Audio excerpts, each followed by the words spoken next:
যে জিনমিং M87 light কিবোর্ডটা এখন আমরা কম্পিউটারের সাথে কানেক্ট করে রাখছি। সো এটার কিছু ভালো মন্দ দিক আপনাদের সঙ্গে শেয়ার করার জন্য, যে কী কী বৈশিষ্ট্য এটার আছে। এটার লেজার্সগুলি সামনের দিকে, অর্থাৎ সাইড প্রিন্টেড। এটা আগেকার কিবোর্ডগুলির মতো না, এটা দুটো রাবার প্লাস্টিকের ফিট আছে রেজ করার জন্য। তো ফিটগুলি মোটামুটি স্টেবল আর শক্ত। সো এটা হলো হোয়াইট কন্ট্রোল এডিশন লিনিয়ার সুইচের। এরা কোকোনাট সুইচ বলে অ্যাডভার্টাইজ করে জিনব্যাং, এটা এগুলোকে বলে coconut switch, practically linear switch আর কি, আওয়াজ কম করে।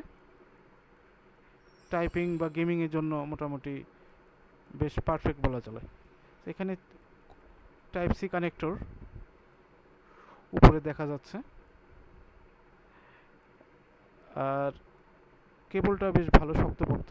এখানে একটা বাটন আছে ম্যাক আর উইন সাপোর্ট সুইচ করার জন্য, এটা জিনিম্যাং অ্যাড করছে। আরেকটা হচ্ছে RGB অন অফ করার জন্য। একদম ডানে যে বাটনটা আপনারা দেখতে পাচ্ছেন অন অফের বাটন, এটা হলো প্র্যাকটিক্যালি RGB অন অফ করার লাইট।